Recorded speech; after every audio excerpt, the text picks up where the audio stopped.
আজই ডাউনলোড করুন আর এনজয় করুন আপনার পছন্দের শো। পাকামি করছিস কেন বলতো তোরা? হ্যাঁ, কেন কেন আমাকে জ্বালাতন করছিস তোরা? ওমা, হঠাৎ রেগে গেল। পাকামির কি আছে এতে? এতে হ্যাঁ শুনি। কি দাদামণি? কি বলি তোমার ব্যাপার খান কি? হ্যাঁ, কি কি কি ব্যাপার? কিসের ব্যাপার? হ্যাঁ, চারটে মেয়েকে মানুষ করতে করতে শিখে গেছি। হ্যাঁ, বলি আসল ব্যাপারটা খুলে বলো শুনি। বলো তো শুনি। দেখি বলো। আসল ব্যাপার আবার কি? না না না, আমি বলছি আসল ব্যাপার ইজ দাদামণি পার্বতী দিকে চুড়িদারে দেখতে যায়। He want to see Parvati. আরে না মানে হ্যাঁ মানে ভালো লাগবে দেখতে। সুবিধা দেখ কি সুন্দর পড়ে আছে। মানছি হ্যাঁ, কিন্তু পাকামি করছিস কেন বলতো তোরা? হ্যাঁ, কেন কেন আমাকে জ্বালাতন করছিস তোরা? ওমা, হঠাৎ রেগে গেল। পাকামির কি আছে এতে? এতে হ্যাঁ শুনি। না মানে তোমার তো ইচ্ছে হতেই পারে পার্বতীকে চুড়িদারে ওড়নায় দেখা, এই বেল ফুল লাগানো।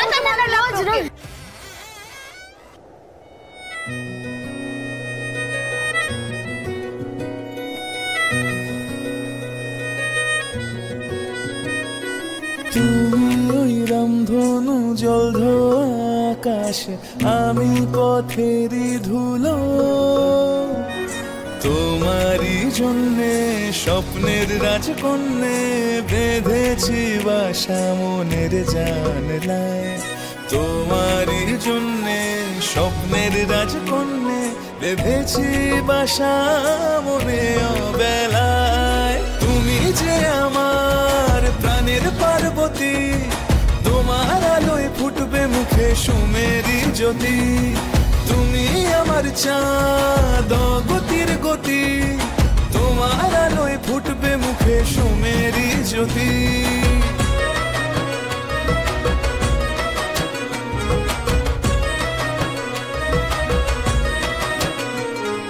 তুমি শুকতারা ওই অন্তহীন আকাশে, আমি উদাসী নাবিক।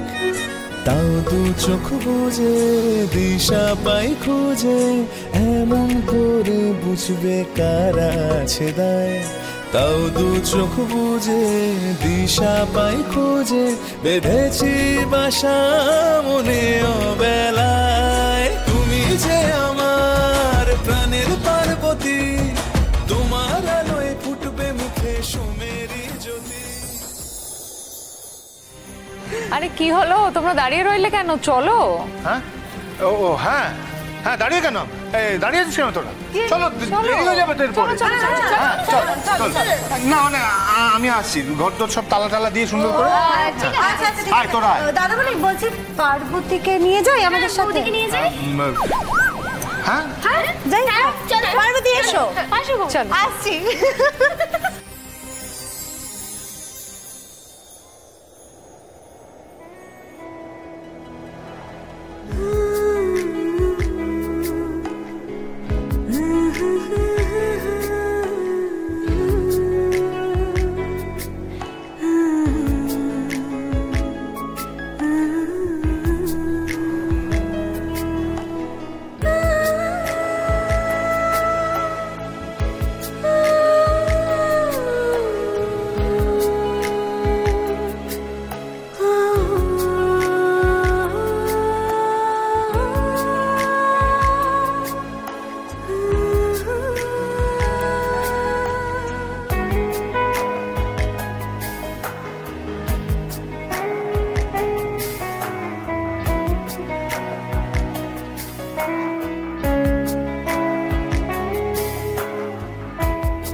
কি হয়েছে মা আমায় বলুন না। আরে সেই কখন সকালবেলা বলে দিয়েছি শ্রীনাথদাকে ময়দা আনতে হবে, 10 কেজি ময়দা দরকার, একটুও ময়দা নেই।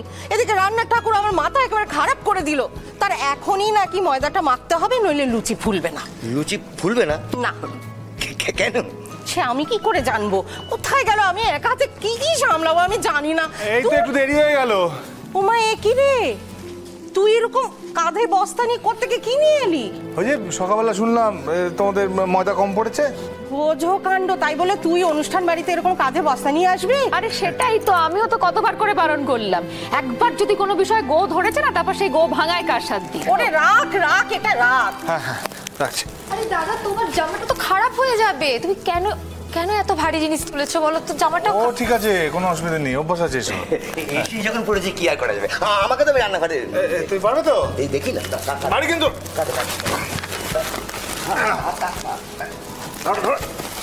ঠিক আছে ঠিক আছে ঠিক আছে।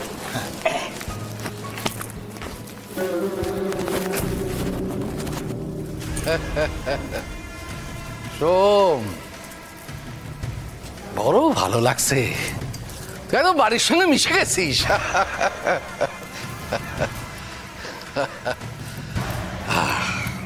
এই বাড়িতে বোধহয় কোনোদিনই মন থেকে মেশা হবে না। একটা সময় ছিল যখন এই তুই বাড়ির সমস্ত অনুষ্ঠানে কোমর বেঁধে লেগে পড়তিস। আজও তো তোকে দেখে তাই মনে হচ্ছে আমার। হ্যাঁ, কোমর বেঁধে লেগে পড়তাম, তার কারণ একজনের হুকুমে তামিল করতাম, সেই জন্য। আর আজ যা করছি আমি আমার বোনটার জন্য করছি, যে স্বইচ্ছায় করছি।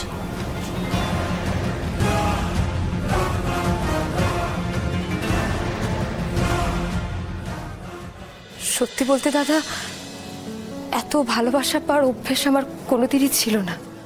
ছোটবেলায় মা বাবাকে হারিয়েছি, মামার কাছে কোনো রকমের মানুষ হয়েছে, কিন্তু আজকে এত ভালোবাসায় সবকিছু সবকিছু কেমন যেন স্বপ্নের মতন লাগছে আমার কাছে, জানো। সোম আমার সোনার ছেলে রে, ও যাকে একবার ভালোবাসে না তার জন্য জীবন দিতেও দুবার ভাবে না।